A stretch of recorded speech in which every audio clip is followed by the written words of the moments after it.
When the door of that cold steel safe finally swung open with a harsh groan, I wish I could have risen from the cold earth I was buried under and stood there, just to watch the way my daughter-in-law Sophie's face changed in a matter of seconds, from the drunken glow of triumph to a black, hollow terror and bitter disappointment. For years they had fixed their eyes on that safe, convinced that inside it they would find their salvation, the glitter of a vast fortune they could claim without lifting a finger.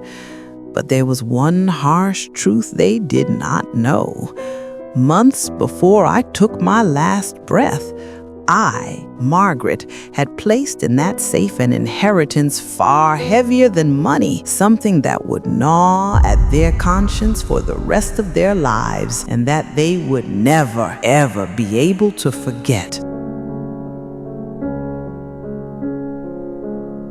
When my late husband, my dearest companion author, and I scraped together our living, earning every pound with our bare hands, spending the best years of our youth in those airless, dusty textile workshops, sacrificing our comforts and pouring every penny back into our business, never, not even for a moment, did it cross our minds that one day all our hard work, sleepless nights, and sacrifices would become, in the eyes of our own child, nothing more than worthless scraps of paper, spoils, waiting to be claimed as if by right. Even on the day we married off my son Charles, that fragile boy we nursed through fevers, the one we guarded as if he were made of glass, to Sophie, a woman whose eyes sparkled only at the sight of wealth and ambition. Even as guests applauded the shower of wedding gifts, the shop-burning ache that settled in my chest wasn't mere mother-in-law jealousy. I realized far too late that it was the first whisper of a creeping disaster, one that would wedge itself between me and my son, one cold calculation at a time. Then the years slipped by like water, and when I buried Arthur beneath the dark soil and found myself talking to the walls of an empty house where my voice once echoed with laughter, the rare visits from my son and daughter-in-law came only when there was a loan to ask for or a need to be met. And every time they walked through the door, the first thing their eyes landed on was not my tired face or my trembling hands, but the antique silver in the sitting room and the heirloom emerald ring on my finger. Those were the moments that carved the deepest, bloodiest wound a mother could ever carry. On those icy winter evenings, when they made me feel not like a mother to be respected, nor a grandmother whose wisdom and love were cherished, but a walking bank account, a breathing purse simply waiting to expire. In those moments, when their smiling masks slipped just enough for me to glimpse the cruelty and self-interest beneath, I would look at Arthur's photograph and swear to myself, I will not let the life we built with our calloused hands be devoured by a soulless heir. I will teach them a lesson money can never buy. Sometimes a person dies long before their body does. Sometimes the slow fading, becoming a shadow in one's own home, is a death far heavier than being lowered into the cold ground. For each time I tried to speak at Sunday breakfasts or holiday dinners, tried to share warm memories of their late grandfather, Sophie's artificial blade-sharp giggle cut through my words, or Charles, without lifting his eyes from his phone, silently told me, "Your time is over, old woman. Keep quiet and keep your wallet open." And the greatest agony of all was watching even my sweet grandchildren, those whose scent once felt like heaven to me become strangers. Seeing them toss aside the jumpers I knitted stitch by stitch with love because they were old-fashioned, only to fling their arms around my neck when I arrived with expensive toys, made it painfully clear how their young minds had been trained, like vines poisoned by their mother, to see me not as a grandmother, but as a gift machine. Night after night, I soaked my pillow with tears.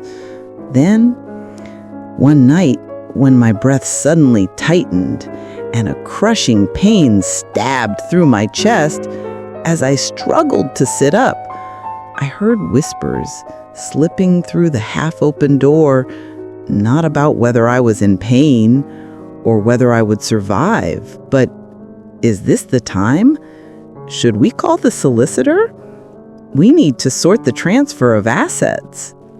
In that moment, the blood in my veins froze, and with the silent approval of my son, the very child I once carried, fed, soothed, and protected, the last thread tying me to life snapped.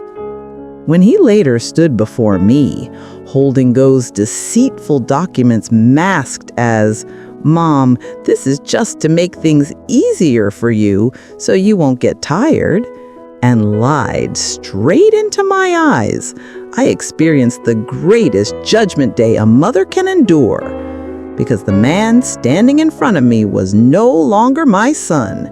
He was a stranger molded by his wife's ambition, a soul sold to greed.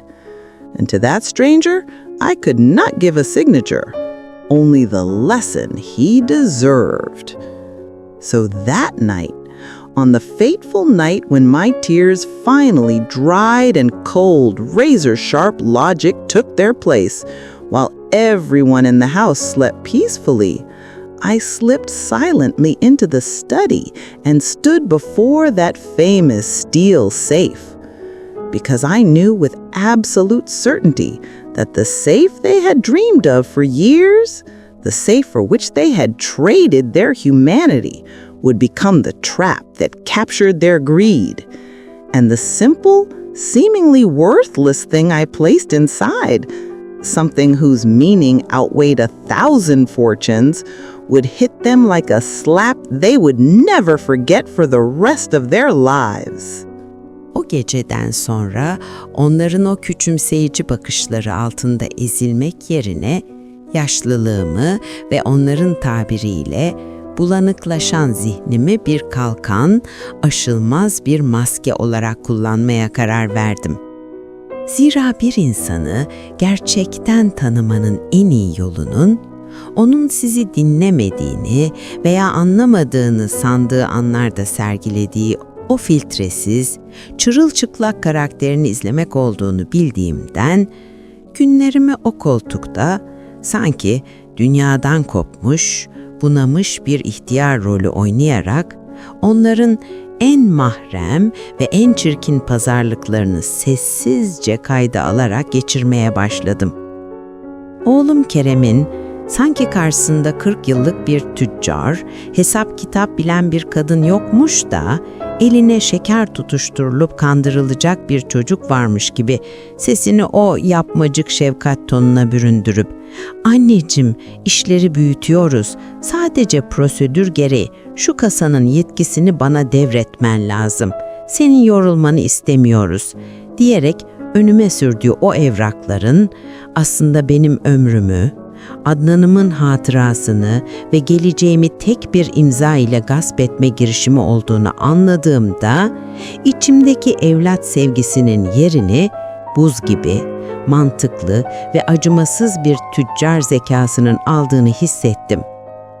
Gelinim Selin'in benim henüz ölmediğim, hala nefes aldığım ve o evin duvarları arasında dolaştığım gerçeğine tamamen yok sayarak telefondaki arkadaşlarına "Kadın iyice dağıttı, eli kulağındadır. O parayı alır almaz ilk iş o hayalini kurduğum yalıyı kapatacağız" diye kıkırdayarak anlattı o gelecek planlarını duyduğumda Onların hayallerinin benim mezarımın üzerine kurulduğunu ve benim varlığımın onlar için sadece hedeflerine giden yolda aşılması gereken can sıkıcı bir engel, bir pürüz olduğunu o kadar net, o kadar çıplak bir şekilde gördüğüm ki artık merhamet etme lüksümün kalmadığını anladım.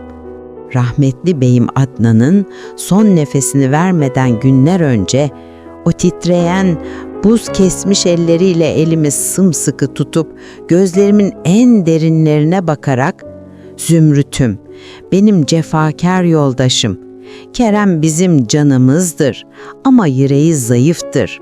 Yanındaki o kadının gözlerinde doymak bilmeyen bir hırs ateşi görüyorum. Sakın ola ki emeğimizi, alın terimizi o ateşe atıp kül etme. Malımızı, mülkümüzü koru" diye vasiyet ettiği o anın ağırlığı bugün o koltukta otururken omuzlarıma bir dağ gibi çökmüş ve bana bu savaşta geri adım atmamam gerektiğini fısıldayan en kutsal emir haline gelmişti.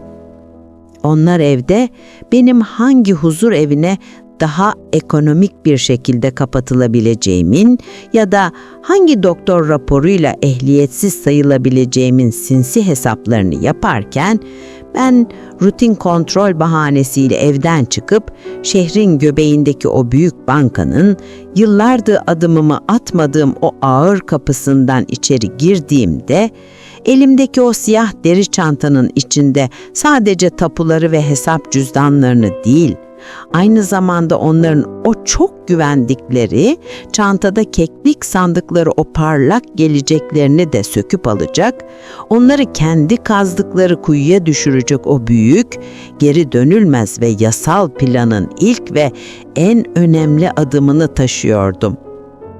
Eve döndüğümde o eski deri çantamda taşıdığım ve geleceğimin teminatı olan o ağır hukuki belgelerin, banka dekontlarının ve tapu fotokopilerinin ağırlığı bana fiziksel bir yük değil de sanki görünmez çelikten bir zırh gibi güç verirken, kapıyı açan gelinimin yüzündeki yine "nerede sürttü bu bunak kadın" ifadesini gördüğümde İçimde kopan fırtınaları o titrek, yaşlı ve çaresiz gülümsememin, o "yolumu şaşırdım kızım" maskesinin arkasına saklayarak oyunumun ikinci ve en tehlikeli perdesini başlattım. Akşam yemeğinde ellerim o an gerçekten titrediği için değil, ama onların benim acizliğimi ve bitmişliğimi olan inancını perçinlemek, beni bir tehdit olarak görmelerini engellemek için dolu çorba kaşığını bilerek masaya düşürüp o bembeyaz örtüyü lekelediğimde, Oğuz Ağılım Kerem'in o derin, sabırsız ve bıkkın nefesini duymak, bir annenin yüreğine kızgın bir demirle dağlanmak gibi acı verse de, bu küçük ve onur kırıcı tiyatronun onların gardını düşüreceğini ve beni hafife almalarını sağlayarak asıl büyük darbeye karşı tamamen savunmasız bırakacağını bildiğimden, o anki acımayı sessiz bir zaferin bedeli olarak sineye çektim.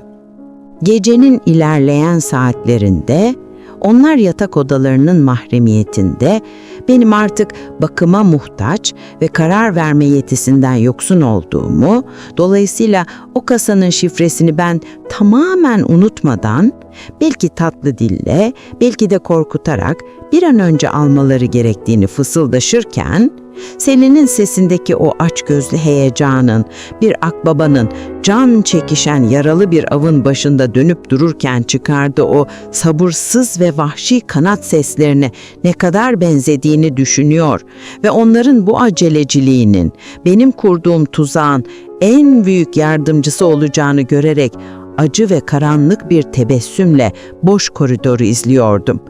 Herkes derin bir uykuya daldığında ve ev sessizliğe gömüldüğünde O soğuk metal kasayı bir kez daha sanki kutsal bir emaneti yerine koymarmış gibi büyük bir dikkatle ve sessizlikle açıp, içindeki yılların birikimi olan tüm nakit parayı, o ağır altınları, pırlantaları ve tapuları tek tek boşaltarak onların hayatımızın kurtuluşu dedikleri o serveti güvenli bir yere taşımak üzere çantama doldurduğumda, aslında sadece malımı, mülkümü değil, aynı zamanda onların benim sevgime ve emeğime karşı işledikleri o büyük nankörlüğün bedelini de o kasadan söküp alıyordum. Boşalan o karanlık metal boşluğun içine, onların beklediği o ışıltılı servetin yerine sadece ve sadece o küçük eski kadife kutuyu ve üzerine titrek el yazımla "hak edişiniz" diye not düştüğüm o sararmış, yıllanmış mektup zarfını yerleştirdiğimde, bu hareketimin basit ve kindar bir intikam planı değil, aksine hırsla kör olmuş gözlere gerçeği, yani bir evladın asıl mirasının para değil de insanlık olduğunu göstermek için hazırlanmış son derece sarsıcı, sert ve geri dönülmez bir ayna olduğunu o kapıyı kapatırken çıkan o tok metal sesiyle ruhuma mühürledim. Sabahın o ilk ışıklarıyla birlikte mutfakta başlayan o alışılmadık hareketlilik ve gelinim Selin'in yüzüne yapıştırdığı adeta bir maske gibi duran o abartılı, vıcık vıcık şefkat gösterisi, bana yıllardır esirgediği o bir bardak sıcak çayı şimdi elleriyle ikram ederken, gözlerinde parlayan o sabırsız beklentiyi ele veriyordu. Zira bu ani ve sebepsiz ilginin aslında kurbanını kesmeden önce sakinleştirmeye, karnını doyurmaya çalışan bir celladın o soğuk ve hesaplı son yemeğinden farksız olduğunu bildiğimden, boğazımdan geçen her lokma bana zehir gibi gelse de, oyunumu bozmamak adına o riyakar sahneye midem bulanarak da olsa katlanmak zorundaydım. Kahvaltıdan sonra kendimi dışarı atıp rahmetli Adnan'ımın elleriyle diktiği ve gölgesinde nice mutlu yaz akşamları geçirdiğimiz o ihtiyar manolya ağacının gövdesine yaslandığımda, parmaklarımın altındaki o pürüzlü kabuğun sıcaklığıyla birlikte içime dolan o derin veda hissi beni sarsıyordu.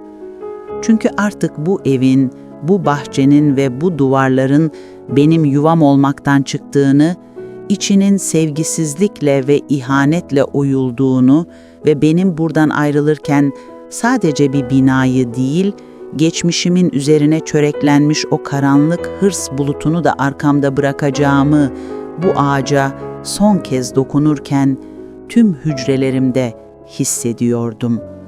Öğleden sonra kapı çalıp da içeriye giren ve gelinim tarafından alelacele eski bir dost, geçerken bir kahve içmeye uğradı yalanıyla tanıştırılan o soğuk bakışlı, elinde çantasıyla bir akbaba gibi salonun ortasına kurulan adamın aslında benim akıl sağlığımı gayri resmi yollardan tartmak, belki de beni ehliyetsiz gösterecek bir raporun altyapısını hazırlamak için tutulmuş vicdansız bir piyon olduğunu, bana sorduğu o "bugün günlerden ne teyzeciğim, paranı sayabiliyor musun?" gibi aşağılayıcı sorulardan anladığımda, içimdeki öfkeyi bastırıp onlara istediklerini vermek için boş, anlamsız ve şaşkın bakışlarla tavana bakarak onların bu çirkin tuzağını kendi silahım haline getirdim. Onlar aşağıda benim ne kadar da kötü durumda olduğumu ve işlerinin ne kadar kolaylaşacağını konuşup zafer naraları atarken, ben odamda o yıllanmış deri valizimi yatağımın üzerine açıp içine ne bir parça altın ne de pahalı bir ipek şal koydum. Yanıma aldığım tek hazine, Adnan'ımın kokusunun sindiği o eski köstekli saat, yıpranmış seccadem ve geçmişin masum günlerinden kalan birkaç siyah beyaz fotoğraftı. Çünkü insan hayatının o son virajına girdiğinde yanında götürebileceği tek gerçek servetin vicdan rahatlığı ve temiz anılar olduğunu, geriye kalan her şeyin sadece omuzlara yük bindiren birer ağırlıktan ibaret olduğunu çok acı bir tecrübeyle öğrenmiştim ve nihayet o beklenen an gelip de gece karanlığı çöktüğünde odama süzülen oğlum Kerem, yatağımın kenarına ilişip o buz gibi elleriyle elimi tutarak sesine verdiği o yapmacık endişe tonuyla "Anneciğim, hafızan seni iyice zorluyor. Gel şu kasanın şifresini bir kağıda yazalım. Maazallah unutursun. Lazım olur. Biz senin yerine güvende tutarız." diyerek asıl niyetini, o zehirli talebini kustuğunda gözlerinin derinliklerindeki o açlığı ve sabırsızlığı görerek ona istediği cevabı vermeye, yani kendi elleriyle kurdukları o kapanın ipini çekmeye karar verdim. Artık oyun bitiyor, gerçekler başlıyordu.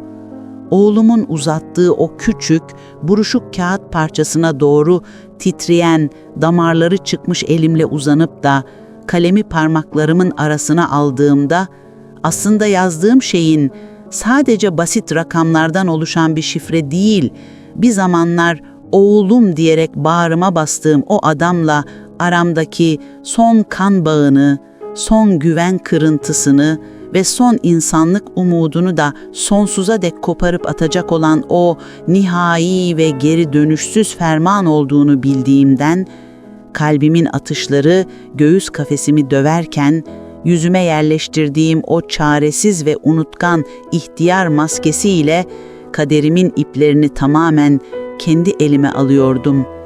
Şifre olarak ne acıdır ki onun dünyaya geldiği, benimse onu kucağıma aldığımda sevinçten ağladığım o mübarek günü, yani doğum tarihini belirlemiştim ve o rakamları kağıda döktüğüm an, Kerem'in kağıdı önümden adeta bir kapkaççı hızıyla çekip alıp bana bir teşekkürü, bir "Allah razı olsun anne" sözünü bile çok görerek, sadece cebine giren o kağıt parçasının verdiği zafer sarhoşluğuyla derin bir "oh" çekmesi, benim için bu hayattaki en büyük ve en onulmaz hayal kırıklığının, bir annenin canlı canlı mezara konuluşunun resmiydi. Kerem, o sihirli anahtarı elde etmenin verdiği o küstah ve bencil rahatlamayla, sanki başından savdığı bir yükmüşüm gibi "hadi yat dinlen" diyerek arkasına bile bakmadan odadan çıkıp gittiğinde ve kapı o soğuk klik sesiyle kapandığında, o an odamda yankılanan sessizlik bana bir yalnızlık değil, tam aksine omuzlarımdan inen o devasa yükün, o acaba düzelirler mi diye beklediğim beyhude umutların bitişinin ve artık tamamen özgür, tamamen kararlı bir kadın olarak kendi yolumu çizeceğim o yeni dönemin fırtına öncesi sessizliği gibi huzur verdi. Kapının ardındaki koridordan gelen o boğuk fısıltıları, Selin'in bastırmaya çalıştığı o tiz sevinç çığlıklarını ve birbirlerini "başardık" diyerek tebrik edişlerini duyduğumda, onların bu erken zafer kutlamalarının aslında kendi felaketlerine, kendi manevi iflaslarına attıkları imzanın kutlaması olduğunu bilmenin verdiği o garip, buruk ama adalet dolu hisle yatağımda doğruldum. Çünkü onlar yarına, o kasanın kapağını açacakları ana odaklanırken, ben çoktan o evin kapısından çıkıp gideceğim ve geride bırakacağım o büyük boşluğun planını ilmek ilmek işlemeye başlamıştım. O gece pencerenin önünde durup da sokağın o ıssız sarı ışıklarına dalıp gittiğimde, camdaki yansımımda gördüğüm kadının artık o itilip kakılan, sözü kesilen, varlığına tahammül edilen Zümrüt değil, bilakis hayatının dizginlerini eline almış, evladının ihanetini bile bir hayat dersine dönüştürebilecek kadar güçlenmiş ve yarın sabah güneş doğduğunda o evden sadece bedenini değil, ruhunu, onurunu ve ismini de alıp götürecek olan küllerinden doğmuş bir zümrüt olduğunu görerek kendi kendime sessiz ama sarsılmaz bir söz verdim. After that night, instead of collapsing beneath their condescending stares, I chose to turn my old age and what they dismissively referred to as my clouded mind into a shield, an impenetrable mask. I had long known that the truest way to read a person's soul is to observe them in the moment when they believe you are not listening, not understanding, when their character, stripped bare, reveals itself without filters. So I spent my days in that armchair, pretending to be a frail, drifting old woman, seemingly lost to the world, while silently recording their most intimate and ugliest schemes, unfolding right before me.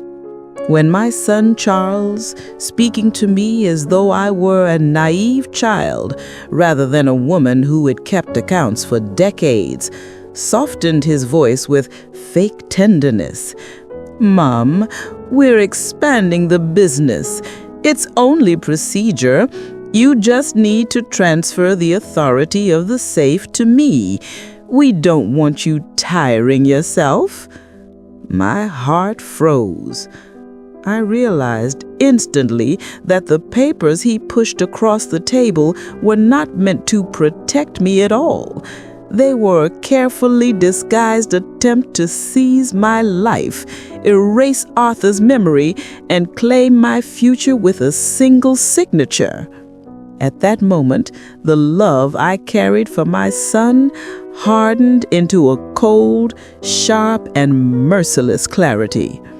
And as for Sophie, when I overheard her chattering giddily on the phone, pretending I still didn't exist within these walls, saying, "She's completely losing it now. She'll go any day.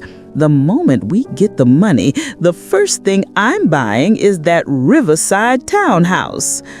I saw with brutal clarity that their dreams were being built over my grave. To them, I was nothing but an obstacle and an inconvenient lump of flesh standing between them and the life they craved. From that moment on, I knew mercy was a luxury I no longer possessed. I remember the night just before my dear Arthur passed away, when his trembling, icy hands held mine tightly, and he looked deep into my eyes. "My Margaret, my steadfast companion, Charles is our son, but his heart is weak. And that woman beside him, there is a fire in her eyes, a hunger that nothing can satisfy. Do not throw our life's work into that fire. Guard what we have built." The weight of his words settled on my shoulders like a mountain. It became my sacred duty. While they sat in my home plotting which care home they could lock me in most economically, or which doctor they could bribe into declaring me mentally unfit, I left the house one morning under the innocent guise of a routine checkup and stepped through the heavy doors of a large city bank, doors I hadn't crossed in years. In my black leather bag, I carried not only deeds and financial records, but the first decisive step in an irreversible legal plan that would tear away the future they believed was guaranteed and plunge them straight into the pit they themselves had dug. When I returned home, the weight of the documents in my old leather bag did not burden me. It strengthened me. They felt like an invisible suit of armor. And when Sophie opened the door wearing the expression, "Where has this see-now woman wandered off to now?" I buried the storm within me beneath a trembling, helpless smile. "Oh dear, I must have lost my way again." Thus began the second and far more dangerous act of my performance. At supper, I deliberately let a spoonful of soup slip from my hand on the white tablecloth, not because my hands failed me, but to feed their confidence in my weakness.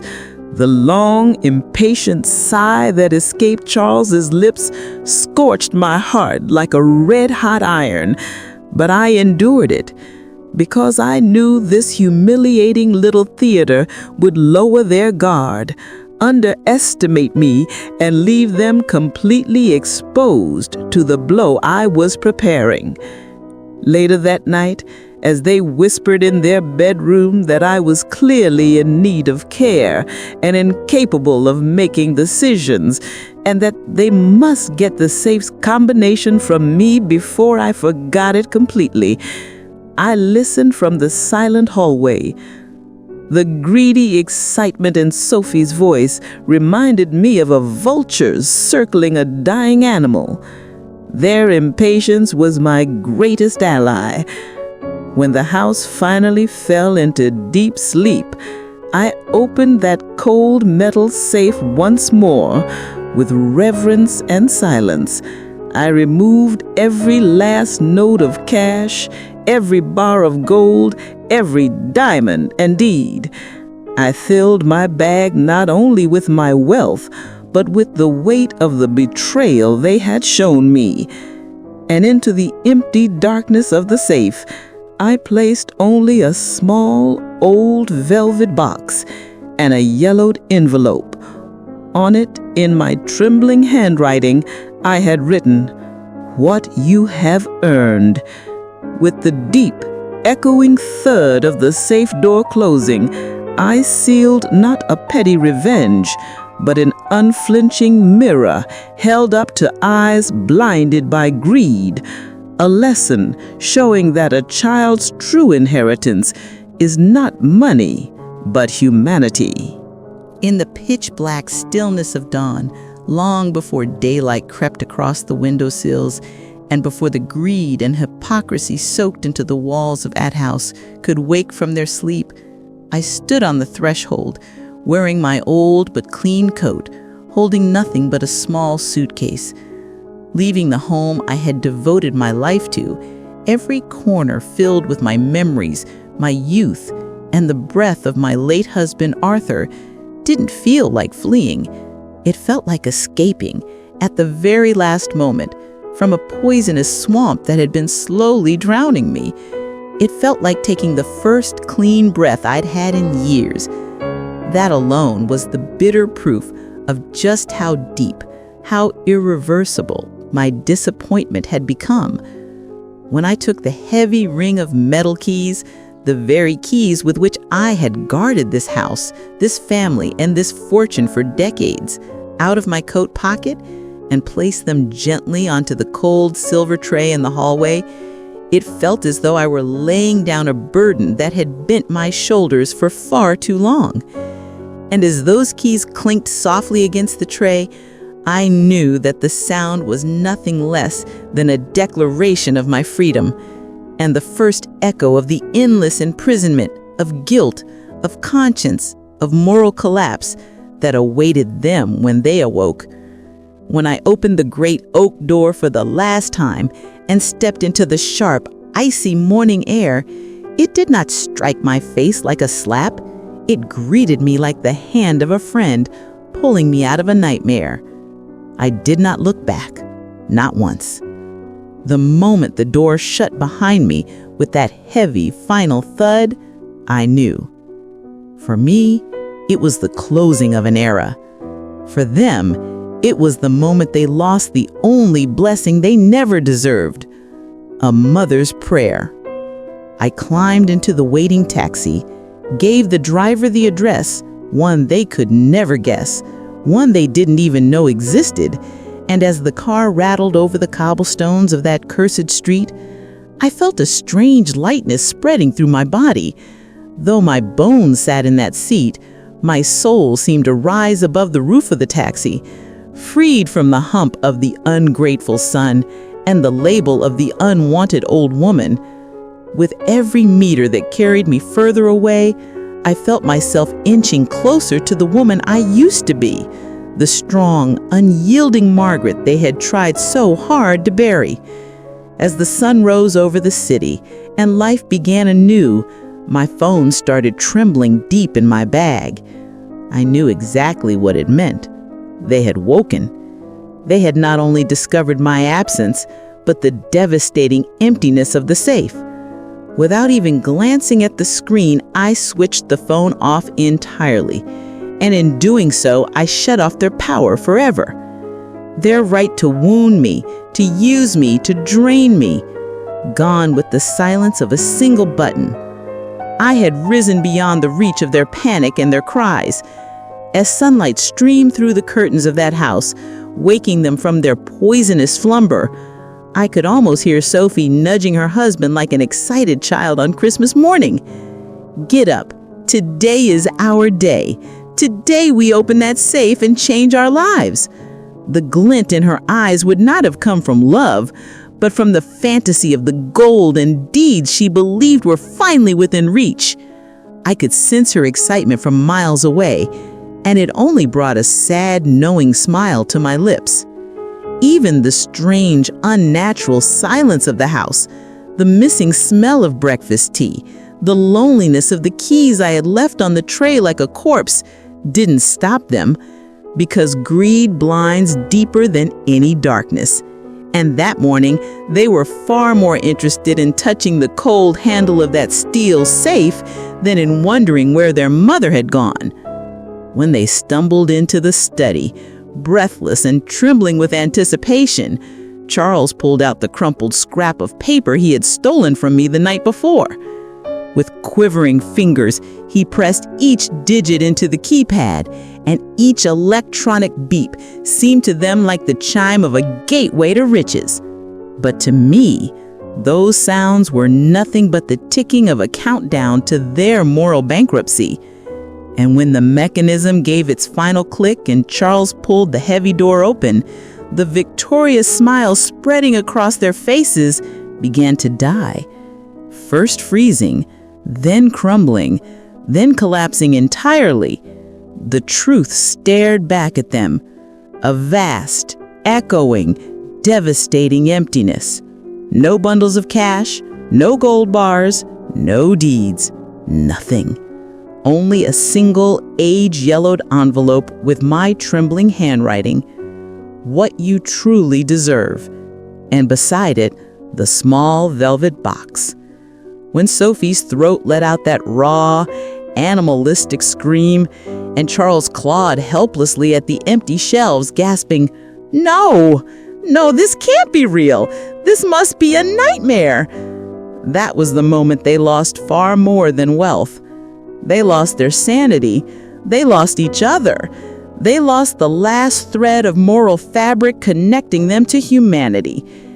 And standing far away, already free, already reborn, I knew with perfect clarity, justice had finally, inevitably, found them.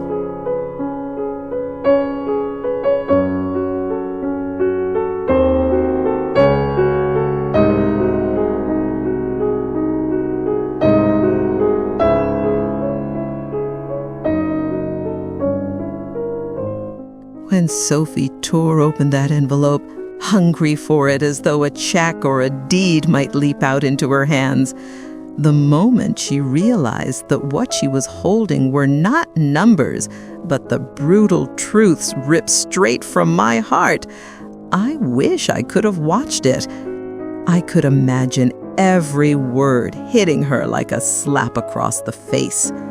And Charles, as those lines reached his ears, felt the weight of shame and horror collapse his shoulders until the strong businessman mask shattered completely, leaving him crumpled on the carpet like a helpless child.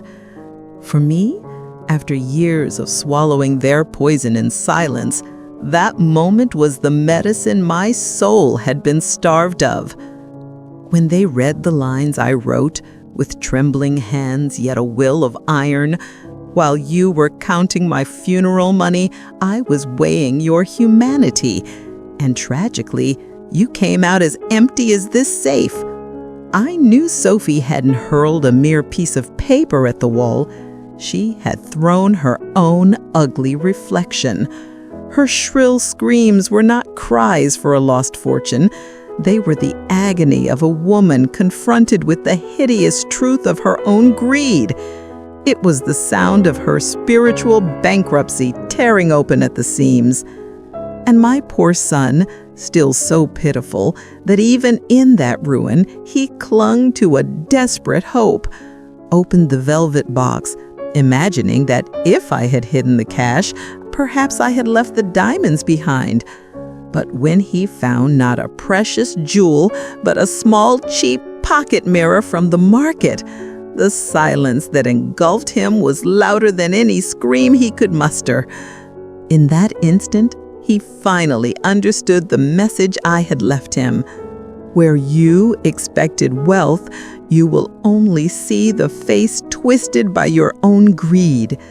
And I hope, I hope that every time he looks into a mirror for the rest of his life, his throat tightens with the memory of that moment.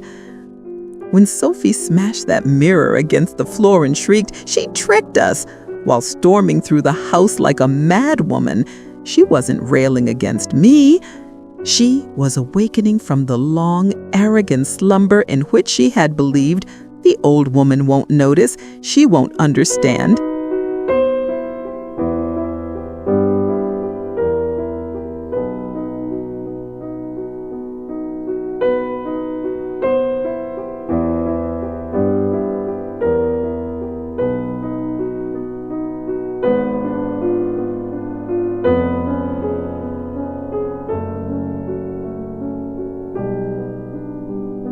Their illusion shattered just like the glass, and with those shards lay the ruin of their peace, their plans, and even their fragile counterfeit marriage.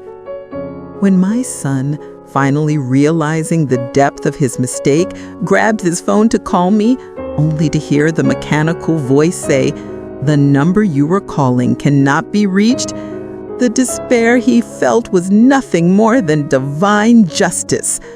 For years, living under the same roof, I too had reached out to their hearts, their consciences, their love, and I too had been met with silence, with unreachable. Now that silence had been returned to them, pure and unaltered, and from far away, wrapped in peace, I heard the echo of that justice in the whisper of the wind. When I pictured them ransacking the study, tearing at drawers like deranged pirates hunting treasure, checking under floorboards, rifling through books, I understood that what they truly sought wasn't money. It was the illusion of guaranteed comfort, the soft pillow of a life they had never earned. For people who have never worked a day for their wealth, losing it feels like losing the very ability to stand. They gasp like fish thrown out of water, and that frantic desperation is exactly what they were now tasting. And Sophie, faced at last with the stack of unpaid bills that had been quietly settled by my bank instructions for years, finally realized that her luxurious life had never flowed from taps she turned or switches she flicked. It had flowed from my hands. And now that those hands were gone, she stood at the edge of a dark and bottomless pit. My son Charles discovered soon enough what it meant to live without the shield of being Mrs. Margaret's boy. Phone calls unanswered, doors no longer held open. People who once greeted him warmly now said coldly, "Your mother has revoked all authority. You are simply an ordinary citizen now." And that, more than any pile of gold, was the greatest inheritance I left him. The chance to confront the question, When you strip away my name and my fortune, what remains of you, my son? The true test of a man is how he stands when he no longer has a mountain behind him. While they tore each other apart inside that luxurious prison, I sat peacefully in my modest new home.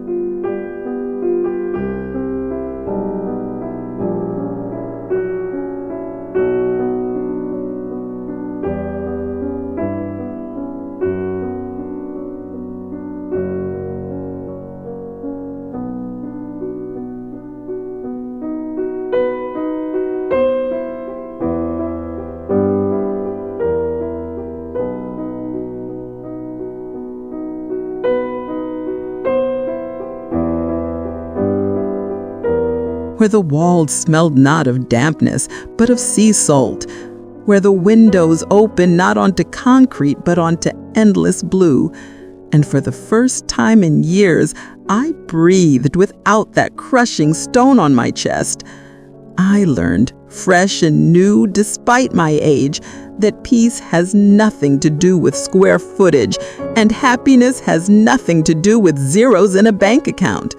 A person's true home is wherever their conscience can sleep softly.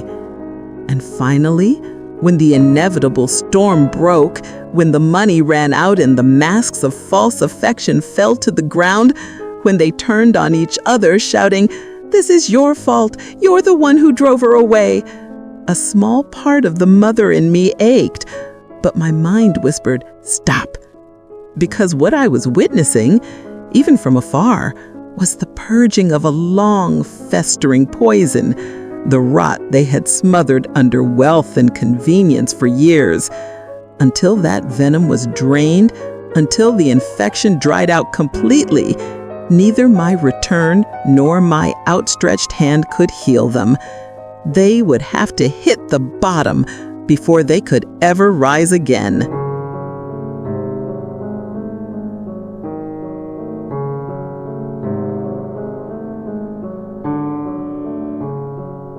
Watching the long-serving staff, those who had eaten their bread thanks to me for years, who had endured Sophie's tantrums out of respect for my name, march out of that grand house with their suitcases like rats fleeing a sinking ship after realizing the captain no longer had the strength to hold the wheel.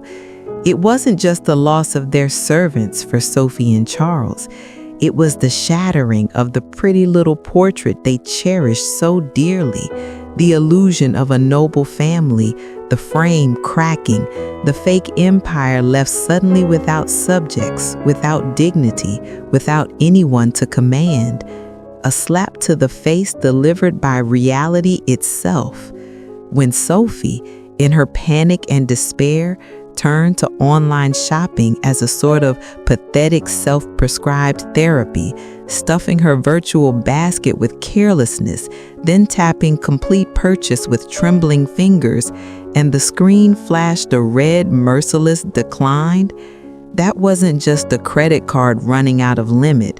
It was her entire credibility, her sense of worth, her imagined importance going out of circulation with my signature. And she felt that truth shaking her to the core.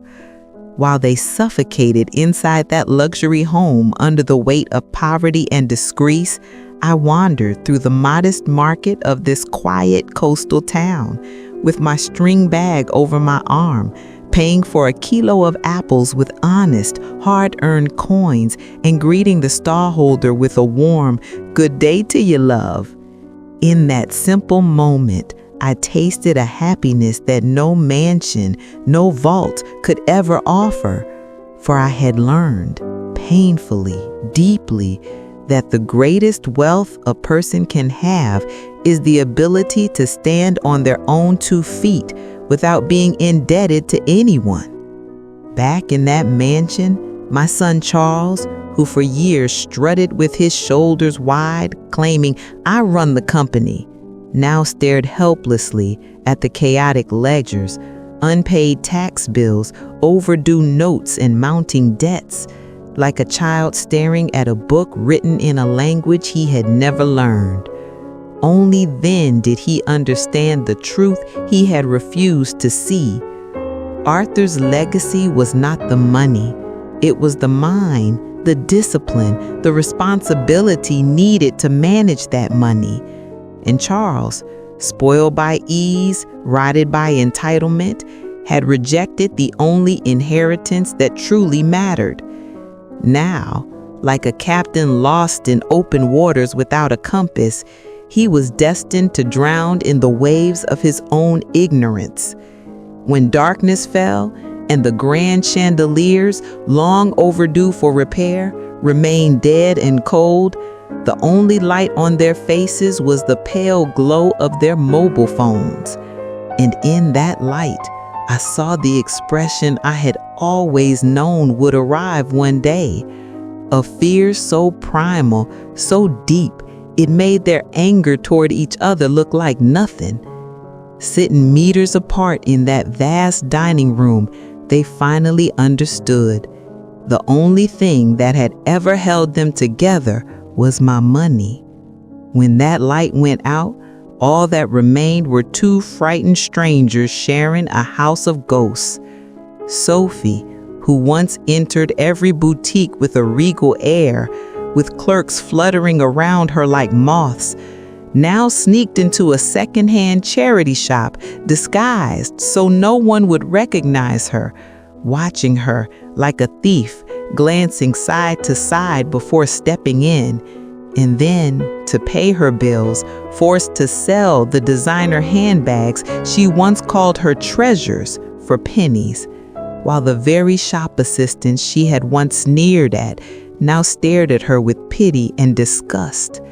That was life's harsh but perfect lesson. It is not the object that makes the person grand. It is the person who gives value to the object. Once she removed those handbags from her arm, all that remained of her was nothing. And my son, so sure that doors would always open for Mrs. Margaret's son, now went knocking on his father's old associates for just a bit of cash, only to be met with cold, horrified eyes and firm, punishing refusals. What he lost was not money. It was trust. It was honor. And as those heavy office doors slammed in his face, one by one, he finally felt the crushing weight of that loss. While they tore themselves apart in those cold, soulless towers of glass and steel, I found humanity again on the small balcony of my humble seaside home, in the warm cheese pastry my neighbor, whom I barely knew, handed to me with the simple, "Fresh from the oven, dear." No pretenses, no greed, just kindness. I thanked God, for in that moment I tasted again the warmth that Arthur and I once shared in our youth, and I understood something profound. The sweetest bite a person ever eats is shared in peace and sincerity, not the poisonous feast served on gold-trimmed plates. When I pictured them sitting at the end of that massive dining room table, once fit for kings, now reduced to two desperate strangers, picking at the last crumbs of their final biscuit, I knew their hunger was not of the stomach. It was the bottomless famine of the soul that comes from greed. For that is what true poverty is: wealth on the outside, starvation within. And finally, when Charles stumbled upon the old leather-bound journal his father Arthur had written years ago, one he had dismissed as old-fashioned nonsense, and he read the lines written in Arthur's trembling but resolute hand, "Son, do not hurt your mother. She is the pillar of this home. When the pillar falls, the roof collapses on your head." In that moment, as he realized the roof had already collapsed, literally and figuratively, as he wept the bitter tears of too late repentance, I knew that nothing could bring back what had been lost. Nothing could mend what he had shattered. Those tears were not redemption. They were a funeral. The funeral of the man he could have been. My daughter-in-law, Sophie, who once proclaimed, "My hands were made only to wear diamonds," and refused to touch even the simplest task in the house. The same Sophie who used to wait for a maid to hand her a glass of water was now drowning in the mess she had created, abandoned by the very servants she had tormented.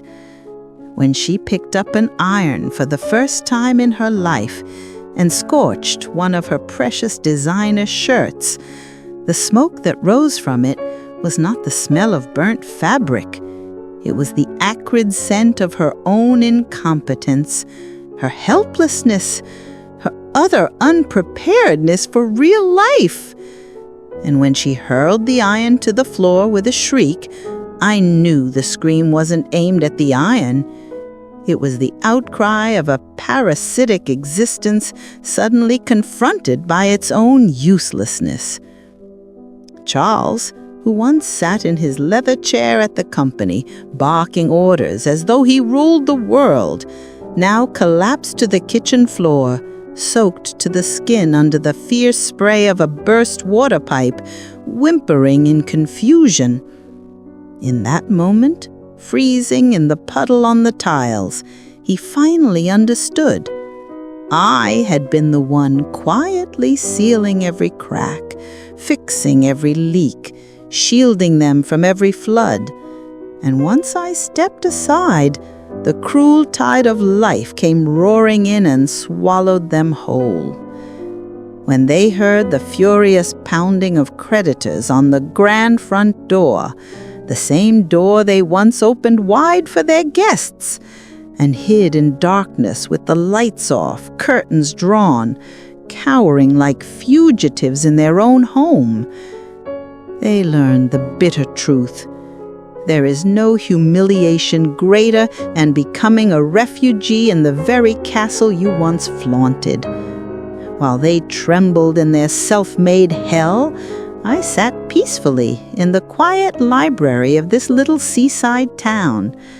The smell of polished wood, the hush of old books, and the gentle warmth of wisdom feeding my soul in the twilight of my life. That was a freedom no mansion could ever offer. I discovered that when a person has nowhere left to flee, the safest refuge is not a fortress of stone or a steel safe, but the clean, uncluttered chamber of one's own conscience. Meanwhile, in that cold, dark kitchen, lit only by a trembling candle flame, they finally faced a truth they had spent years avoiding. When Charles whispered, broken, "We need to find Mum. We can't manage. We can't do this," I knew full well it wasn't me they missed. It was the invisible hand that scrubbed their messes, patched their holes, and kept their world from collapsing. His confession didn't move me. It affirmed how right I had been to leave. Had I stayed, they would never have grown, never seen themselves as they truly were. Overgrown children, dependent and ungrateful. Sophie's humiliation grew deeper still. One afternoon, she crept toward the window of the cafe where she once sat proudly with her so-called sisters, the friends with whom she posed for glamorous photos and clinked glasses in fake celebration. But the moment those women saw her approaching the window, they turned their heads away, their laughter continuing seamlessly, as though she were no more than a beggar passing by. That was the moment she finally learned. Her friends had bowed not to her, but to her purse. And now that the light of wealth had gone out, the moths scattered into the night.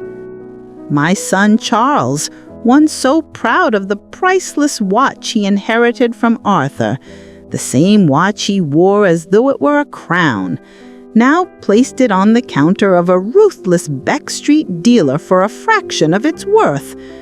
In handing over that watch, he wasn't selling metal. He was selling the last remnants of the ego he had inflated for years.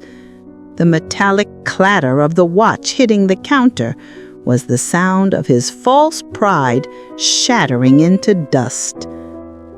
While they mourned the loss of their expensive toys, I stood in my tiny kitchen, holding a single warm egg freshly taken from the coop that morning. Its simple, honest weight in my palm reminded me, true wealth is not paper locked away in a vault, but the everyday miracles nature offers freely. Money fills the stomach, but gratitude and honest labor fill the soul. And as I whispered these truths into the cool morning breeze, I gave thanks. Sophie, who once boasted, "I never wear anything twice," now uploaded photos of those same extravagant dresses to second-hand websites, begging strangers to buy them for pennies. Her pride trampled into the mud with every bargaining message she sent. Life was teaching her, painfully but perfectly. The quality of fabric does not make a woman valuable. Look how your silks are sold as rags, yet your character still sits patched and threadbare. I imagine the once boasting pair who used to fill trolleys in luxury supermarkets without looking at a price tag, now trembling as they reached for the cheapest pasta, terrified of being seen by someone they knew. And I realized the lesson I had given them was not just financial ruin. It was a lesson of humility, a lesson of knowing one's limits, a lesson mixed, sadly, with their own tears. In my little room, the radio crackled softly, playing an old folk song, "The owner of wealth, the owner of land, but who was the first owner?" As those wise lyrics washed over me, soothing my heart, my son sat at his cold table, watching the last of his money evaporate like a drop of water on hot stone. In that terrifying moment, he finally learned the ancient truth that Arthur and I had lived by. Wealth is an illusion. What remains is humanity. That truth, harsh, undeniable, sacred, was now carved into his life with a chisel he himself had handed me. When Sophie and Charles awoke to see hanging on the grand iron gate they once boasted about, "This door is for aristocrats only," a stark white sign in bold red letters reading, "Property for sale, court ordered," they finally understood. Those letters were not pinned to the gate. They were branded across their foreheads. Each time the wind caught that sign and made it flap, the sound mingled with the whispers of the neighbors, whispers saying loudly and clearly, "No throne stands forever." And behind the curtain, they trembled like frightened shadows. Sophie, who once filtered the very air in her home and judged visitors by their clothes and social standing, now had to stand silently, biting her nails while complete strangers wandered through her bedroom, wardrobe, and private spaces under the estate agent's guidance. To have your life inspected like merchandise, to watch strangers tap on your furniture as though appraising cattle. She learned then that privacy is protected not by money, but by dignity, and she had lost both. my son Charles, deluded for years into believing that his surname was a diploma and his father's legacy a talent of his own, finally awoke from that dream the day a young man in a small office told him bluntly, "Apart from being Mrs. Margaret's son, you have no qualifications." When the door of that modest office shut firmly in his face, he realized the truth.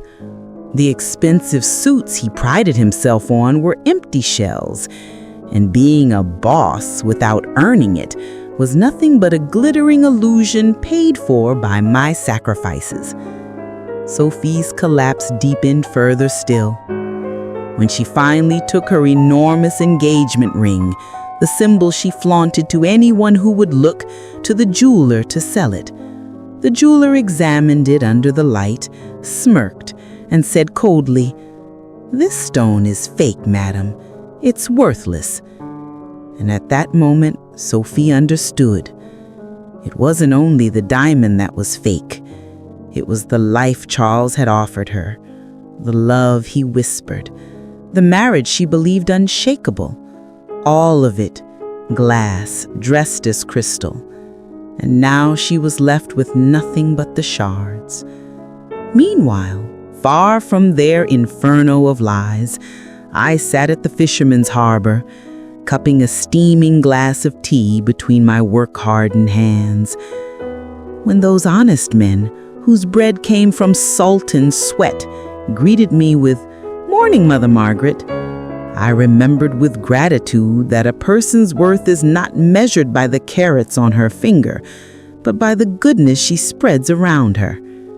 On the day of the removal, when the vast rooms echoed with emptiness, when the ripping sound of packing tape filled the once majestic halls, I watched Sophie trying to pack the belongings she had never once touched in her life.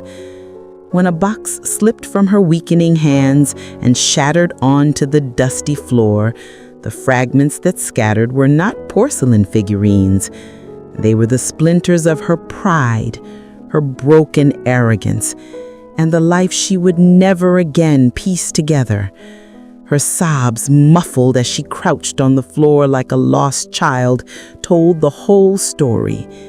In another corner of the empty mansion, Charles came across a faint pencil mark on the wall, a mark his father Arthur had made when measuring his height each birthday, writing beside it, "My brave boy is growing."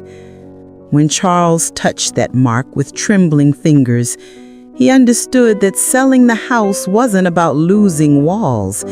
It was losing the last trace of being loved without conditions. And as he pressed his forehead against the cold plaster and whispered, "Dad," the grief burned his lungs like fire. The scene outside was no less pitiful.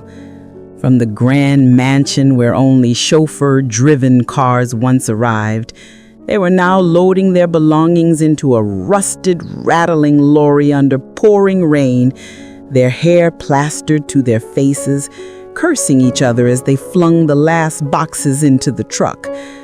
Those raindrops that soaked them were not meant to wet their clothes. They fell to wash away the dust of their tainted empire. But some stains cannot be washed with rain, only with repentance. When Charles re-entered the gutted mansion for the very last time, carrying the key that had once symbolized an entire kingdom, and placed it on the silver tray where I had left mine months ago, he did so with the bowed head of a defeated general surrendering his sword. And the metallic clang of that key hitting the tray was the final gong. The end of an era, the end of Mrs. Margaret's son, and the beginning of life in the wilderness, with no armor, no shield, no safety. As they staggered down the rain-soaked road, following the lorry that pulled their lives into oblivion, I kneeled on my prayer mat and lifted my hands to the heavens. My Lord, let this lesson not be a punishment, but an awakening. Let their pride break, but let their souls survive. And I walk that thin line between a mother's mercy and the sword of justice, knowing this truth. Sometimes, to save a child, you must let him fall to the very bottom and watch him struggle with his own wings until he learns how to fly.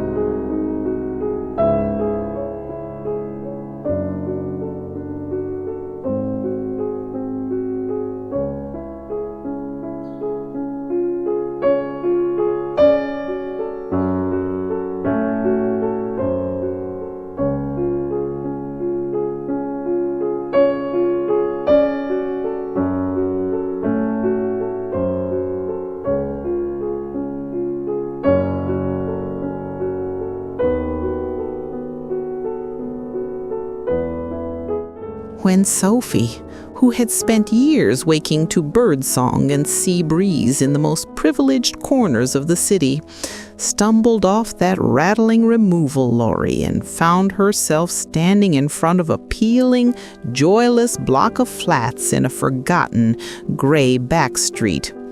The stench of overflowing bins and the chaos of the street hit her so sharply that she froze. Because this wasn't a temporary nightmare. This was her new life. And that look of disgust twisting her face wasn't for the building. It was for her fate, for her downfall, for the reality she had never imagined could touch her pristine, polished world. My son, Charles, whose delicate body had never lifted anything heavier than a pen, who had lifted weights at the gym only to show off, now climbed those narrow, suffocating stairwells, carrying heavy boxes on his back because the lift was broken. Every step made his knees tremble. Every breath scorched his lungs. Every drop of sweat that slid down his forehead taught him, even far too late, what his father, Arthur's sacred sweat had meant. Lugging bolts of fabric through a dusty shop to build a future for him. And when they realized that their enormous gold-trimmed furniture, bought for rooms the size of ballrooms, could not fit into their new matchbox of a flat, the truth finally dawned. It wasn't the furniture that didn't fit. It was their egos, their inflated sense of grandeur, their refusal to shrink themselves into the reality they had created. When Sophie gasped for air among the mountains of piled-up belongings and cried, "The walls are closing in on me," she wasn't exaggerating. Her pride was suffocating her, inches at a time.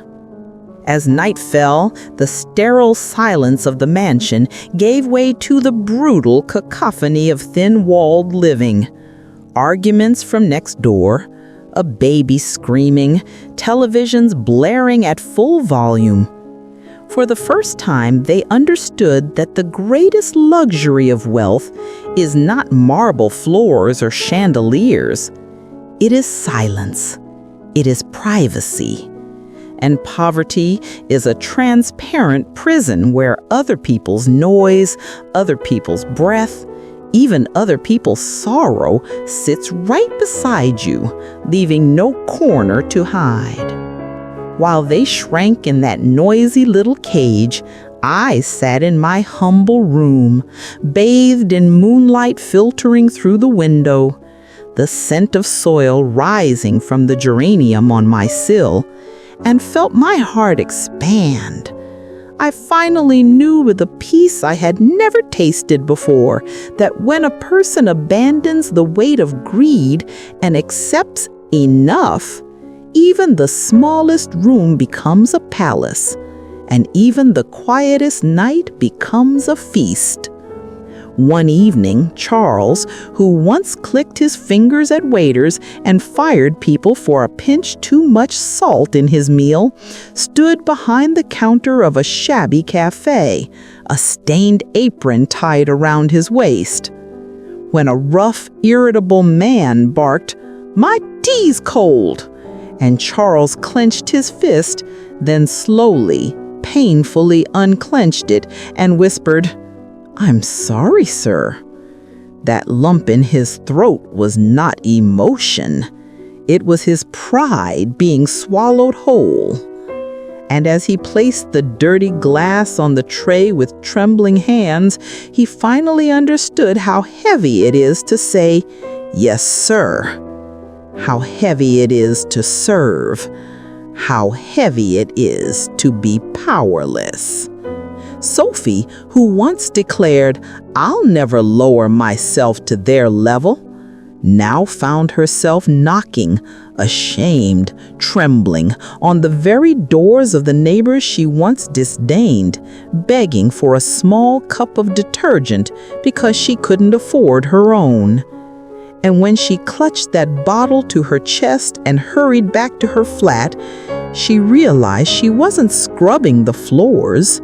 She was trying, too late, to scrub the stains on her own heart. That night, they sat at the table, eating plain pasta, no sauce, no olive oil, just salt, unable even to meet each other's eyes. When Charles put down his fork and whispered, "We didn't even thank her," a spark of truth warmed the freezing room. For they were not choking on hunger. They were choking on the absence of the love I had given them so freely for years, and on the bitter taste of their own ungratefulness. While the storm outside battered the window panes, Charles sat beside his wife, whose fever raged in the night. With no money for medicine, no one to call, no help to reach for, he finally remembered every night I had stayed awake by his bedside, cooling his fever with vinegar cloths, whispering prayers over him. And he understood, too late, that money can buy doctors, but never the healing of a mother's hand on a burning forehead. And in my own small room far away, when I awoke gasping, feeling an invisible weight pressing on my chest, as though my children's suffering traveled through an unseen cord straight into my soul. For a fleeting moment I thought, "Enough, let me return, let me save them." But then I lifted my hands to the heavens and pleaded, "No, my Lord, this fire is not to destroy them. It is to temper them. Give me patience so that this pain becomes their awakening, not their ruin." And in that moment, I understood. A mother sometimes must hold her own heart over the flames to let her children learn how to feel.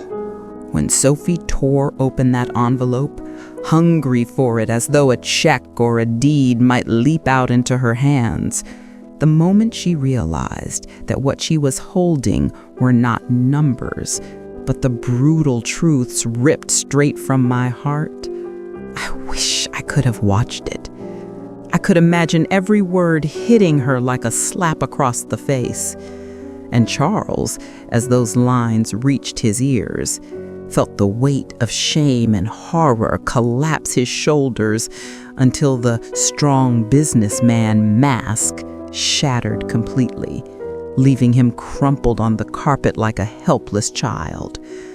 For me, after years of swallowing their poison in silence, that moment was the medicine my soul had been starved of. When they read the lines I wrote with trembling hands, yet a will of iron, "While you were counting my funeral money, I was weighing your humanity. And tragically, you came out as empty as this safe. I knew Sophie hadn't hurled a mere piece of paper at the wall. She had thrown her own ugly reflection. Her shrill screams were not cries for a lost fortune. They were the agony of a woman confronted with the hideous truth of her own greed. It was the sound of her spiritual bankruptcy tearing open at the seams. And my poor son, still so pitiful that even in that ruin, he clung to a desperate hope, opened the velvet box, imagining that if I had hidden the cash, perhaps I had left the diamonds behind. But when he found not a precious jewel, but a small, cheap pocket mirror from the market, the silence that engulfed him was louder than any scream he could muster. In that instant, he finally understood the message I had left him. Where you expected wealth, you will only see the face twisted by your own greed. And I hope, oh, I hope, that every time he looks into a mirror for the rest of his life, his throat tightens with the memory of that moment. When Sophie smashed that mirror against the floor and shrieked, "She tricked us!" while storming through the house like a madwoman, she wasn't railing against me. She was awakening from the long, arrogant slumber in which she had believed, "The old woman won't notice, she won't understand."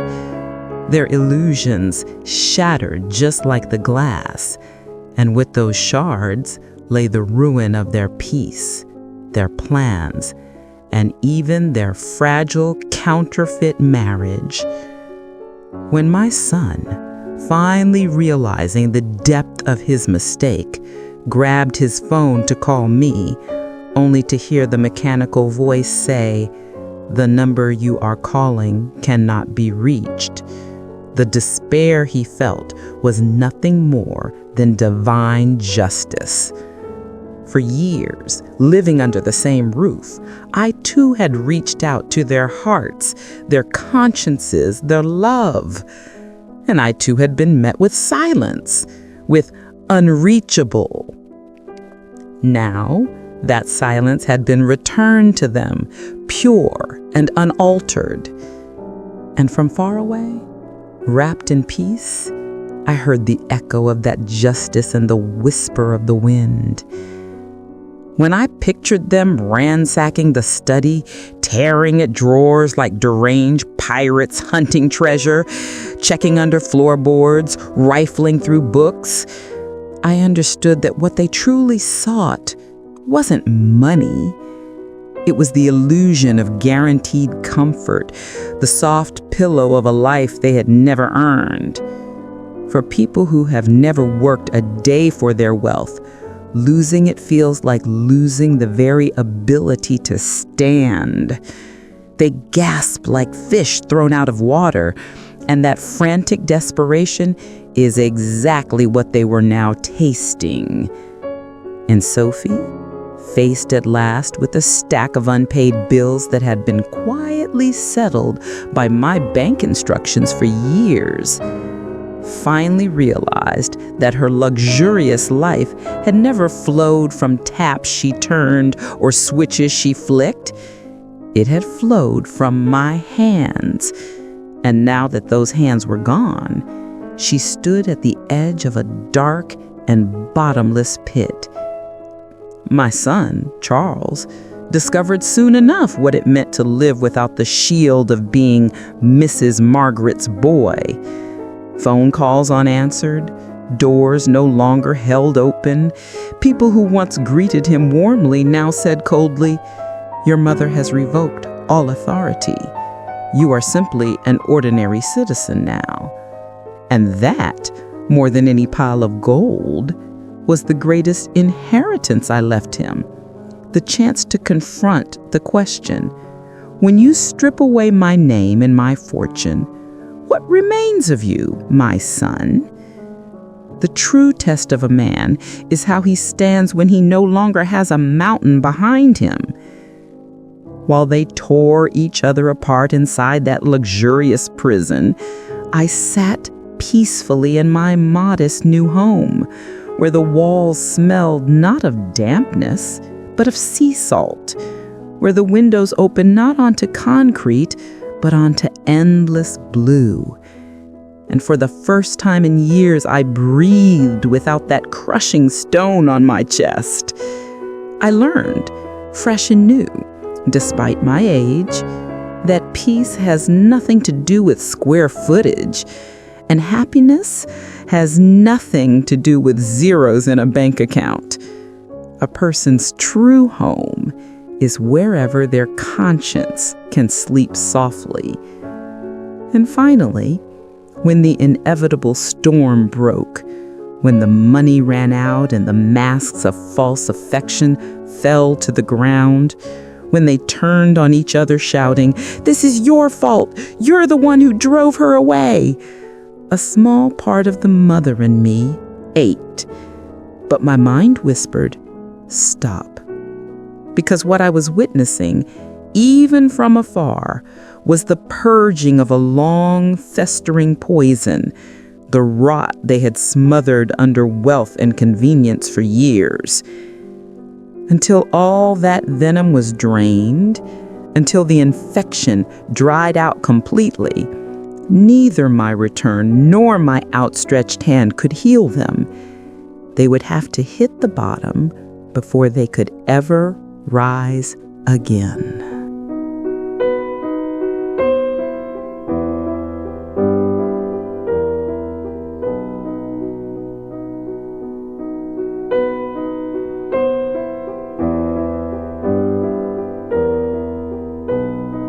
When my son Charles, after a full week of standing on his feet and enduring the whims of strangers, finally held those few crumpled banknotes, earned with his sweat, not inherited from a safe, tightly in his palm, he realized something profound. The smell of that money was nothing like the cold, lifeless piles of cash in his father's old vault. This was money soaked in effort, in dignity. And as he used those humble notes to buy his sick wife a bowl of hot soup and a small box of medicine, the quiet tears rolling down his cheeks revealed a truth he had never known. The pride of providing for one's home, even with pennies, is worth far more than the counterfeit power bought with millions. When Sophie, recovering from her fever, began repairing the torn seam in her worn-out coat, once discarded clothes she would have sneered at, pricking her soft, untrained fingers with the needle, yet refusing to give up, I understood she wasn't merely stitching fabric. She was patching the holes in her character, mending the wastefulness that had riddled her life. Her world, once made of delicate silk, was now being rewoven with necessity's harsh, sturdy thread, and for the first time, it could hold. The couple who once fought over portions at lavish dinner tables, whose eyes wandered jealously to other people's plates, even as they ate the finest meats and drank the most expensive wines, now sat on a humble floor mat sharing the last piece of stale bread. And when one whispered, "You eat it, you need it more," the truth became undeniable. Money had once divided them. Poverty was now making them a we. Their selfishness was melting, their hearts moving closer, and grace, yes, grace was hiding inside that single mouthful of bread. On quiet nights, I felt the tug in my chest, knowing Charles sat hunched over a cardboard box, writing letters to me under flickering candlelight, only to crumble them in shame and whisper, "What right do I have to ask for forgiveness?" He wasn't reaching for money. He was trying to say, "Mother, I am learning to be a human being, and though he could not yet speak those words aloud, his silence was louder than any cry for help. A humble, trembling message across the miles. "I am coming back to myself, Mum."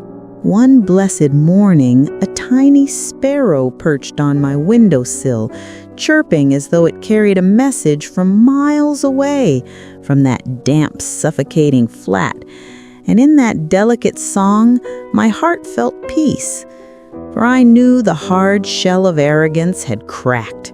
The seed of compassion deep within him, long buried under greed, had begun to drink the water of pain and sprout toward the light.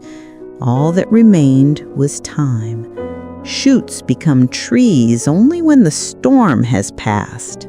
Then came the day Charles found a lost wallet while mopping the floor, a wallet containing enough money to ease their burdens for months. As he stood there in that narrow hallway, temptation whispering in his ear, "No one saw you. This is your right. Take it and run." He swallowed hard. His hands shook, but he returned the wallet head held high. What he placed on that counter wasn't a wallet. It was the disease of easy profit peeling away from his soul. For the first time, he learned the sacred truth. Honesty, even when it starves you, is worth more than all the wealth in the world. And the simple prayer the owner whispered, "Bless you, son," etched itself into his heart far deeper than any fortune ever had. Meanwhile, Sophie, who once judged people by their clothes, now stood in a tiny tailor's shop, needle between her lips, measuring tape around her neck, when one of her old glamorous friends walked in. In the past, such a moment would have sent her fleeing. But this time, empowered by the honorable sweat on her brow, she lifted her head, looked her friend squarely in the eyes, and said, "How can I help you?" In that moment, she wasn't repairing someone else's torn seam. She was stitching her shattered dignity back together. And labor, honest, real labor, made her more noble than any designer label ever had. On my birthday, they did not bring soulless diamonds or hollow luxury gifts. Instead, they went to the doorway of the home that now belonged to someone else, the home where my spirit once lived, and laid down a small bunch of wild daisies, their stems bent and fragile.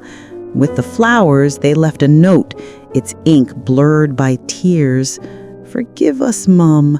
We only understood your worth when you were gone." And the scent of those humble daisies, carried to me by the wind, was sweeter than all the roses and orchids they had bought in the days of arrogance. Later, in the damp walls of their tiny flat, they found a worn photo album, its edges curled with age. As they flipped through the pictures, me holding them in my arms, the days before money poisoned our innocence, Charles broke down and whispered, "What did we lose, Sophie? We became poorer when the money came." And as he held her and cried, their last stain of arrogance washed away. From afar, watching their spirits finally purify, I smiled with the calm pride of a master potter, seeing the clay at last hardened and ready to emerge from the kiln. And when every sign was complete, every test passed, every shred of sincerity proven, the final doubt in my heart dissolved like morning mist. For the first time in years, I opened my worn little suitcase, not to flee, but to return, not as a wounded mother, but as one who had healed, who had taught her lesson and re-earned her children. And as I looked into the mirror and whispered, "It's time, Margaret. They are no longer heirs.